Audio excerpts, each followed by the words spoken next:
I recently sailed on Allure of the Seas, one of the largest cruise ships in the world. It was my first time on a ship of this size, and I wasn't sure if I'd like being one of 6,700 passengers. Would once be enough, or am I now hooked on giant cruise ships?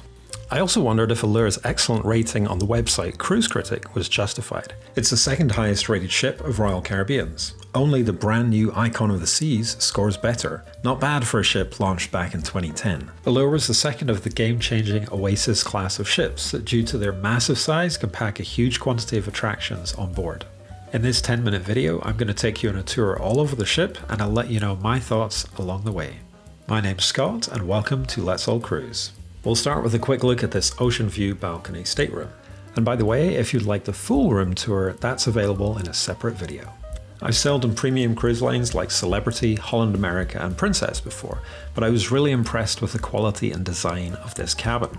This was in fact my first ever cruise in Royal Caribbean, and I thought the stateroom wouldn't match up to Celebrity, but it absolutely did. The only negative is that your stateroom is only cleaned once a day on Royal. Let's continue the ship tour by starting on deck 16 at the front of the ship in the adults-only Solarium. This is a wonderful spot for a sunny day with spectacular views of the ocean in front of you. There are 3 whirlpools inside the Solarium and another 2 just outside.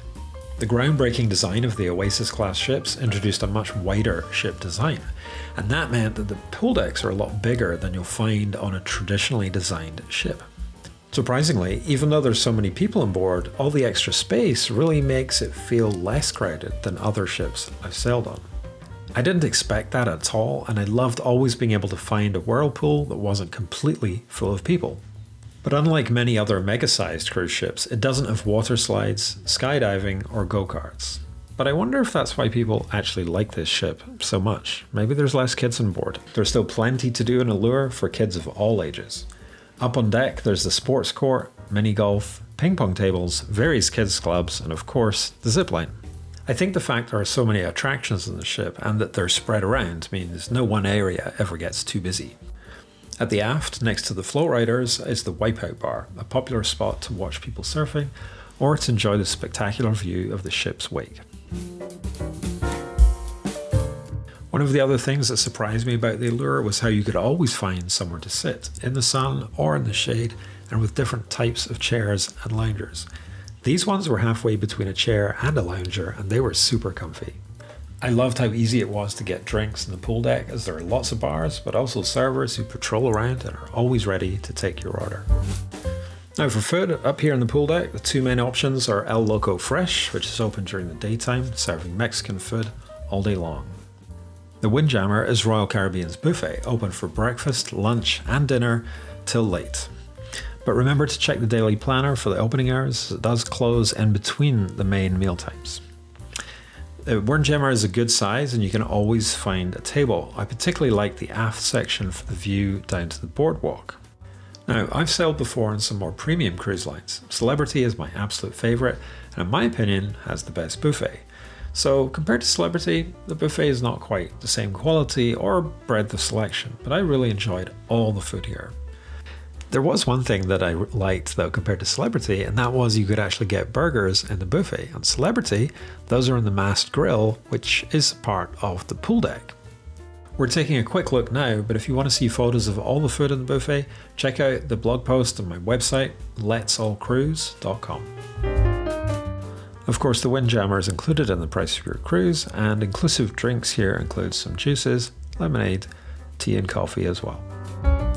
Not included are the Coke freestyle machines. There's a couple of them here and also on the Royal Promenade. The other food and drink option on the upper decks is Coastal Kitchen, available for suite guests only. It's a really nice space with some great views, at least when the blinds aren't all the way down. The Coastal Kitchen is unusual in that it does have good ocean views from inside. Most of the rest of the ship's inside areas are missing a sea view. And on that note, let's head inside. We're going down to deck 11, where you'll find the library, a quiet space to hang out. I'd recommend bringing your own books, because I didn't see too many here. A couple of decks down is Dazzles, a cocktail bar split over decks 8 and 9, and it has live music every night. The main attraction though on Deck 8 is Central Park, a spectacular outdoor space in the middle of the ship. There are a number of bars and restaurants here, including this one, which is inclusive. But Central Park is where you'll find a number of specialty restaurants for an extra cost. First up is Chop's Grill, Royal Caribbean Steakhouse, and we had a fantastic meal here. There's also Giovanni's Table, an upscale Italian restaurant. For something a little different, try Vintages, a classy wine and tapas bar. When the first Oasis class ship debuted, I remember seeing it on TV and I was blown away that you could have a park in the middle of a ship. I was worried I might be let down experiencing it in real life, but it's even nicer than I imagined. It's a fabulous space. The other outdoor space is the Boardwalk, and we're now halfway through this video, so if you're enjoying it, please hit that like button. Now, if you have a balcony here, it's going to be noisier than Central Park for sure. There are a few food options on the Boardwalk. First up is Johnny Rockets, a classic American diner with friendly service and tasty food. It's open for breakfast, lunch and dinner every day, but there is an additional cost. Opposite Johnny Rockets is Sabor, a casual Mexican restaurant open for lunch and dinner only, but it has a fee as well. You can also pay for ice cream here at Cups and Scoops. But if you don't want to pay extra for your food, come to the Doghouse for complimentary hot dogs. And if you want free ice cream, you can find soft serve up on the pool deck.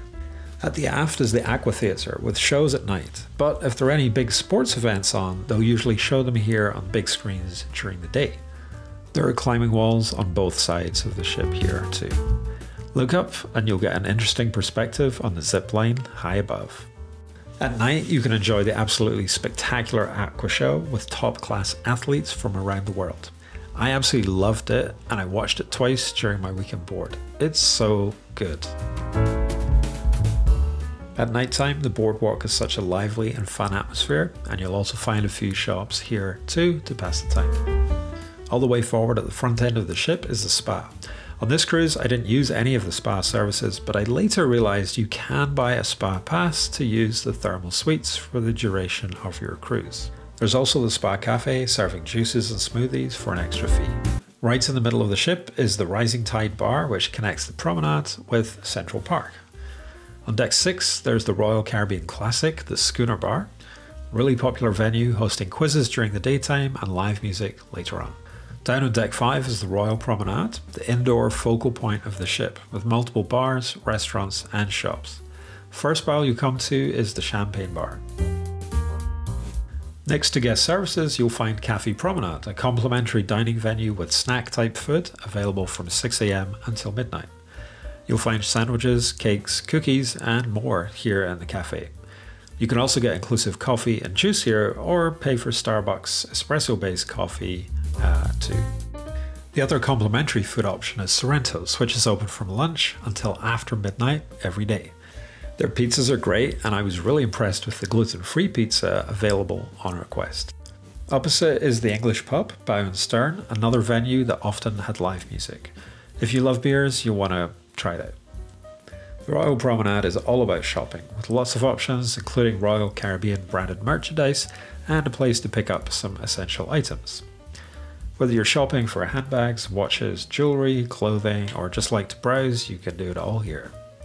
At the end of the Royal Promenade, we have the incredibly popular karaoke bar. It was often packed and standing room only. Opposite that is Bolero's, serving up mojitas, caipirinhas, and other cocktails to the sound of a live band. Lastly, we have Starbucks, where you can get your caffeine fix for an extra fee. I came here a few times. I found the regular inclusive coffee served on board really weak. What do you think of the coffee served on Royal? Let me know in the comments. Take the stairs down to deck 4 for the absolutely massive smoke-filled casino, but to my amazement, there's a completely separate non-smoking casino, another benefit of being on a massive ship. Deck 4 is also where you'll find the theatre. The big Broadway show is Mamma Mia, but at 2.5 hours long, I skipped it. Blue Planet is a lot shorter, and it was absolutely spectacular with a cast of 28 people on stage. Very impressive. Studio B hosts the Ice Rink, where they perform a really fun show in the evenings. During the day though, you can come and skate here yourself.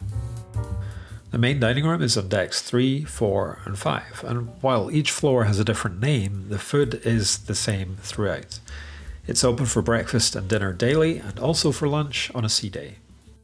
The food was mostly very good and the service was great. In fact, the staff throughout the ship were warm and friendly and really made for a memorable vacation.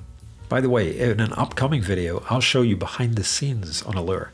If you're enjoying this video or want to see that one and other cruise reviews, please do hit the subscribe button. It's completely free. Outside on Deck 5 is the walking and running track. It's a complete loop going around the ship, though for the best sea views you'll want to come to the aft. If you time it right, you might just catch a glimpse of the divers practicing for the Aqua show. I absolutely loved sailing in Royal Caribbean for the first time. Allure is a great ship, and despite the immense size, it doesn't feel crowded. But it's that size that means there's absolutely something for everyone on board. What made it really memorable though were the warm and friendly crew. We've already booked 2 more cruises with Royal and I can't wait to share them with you.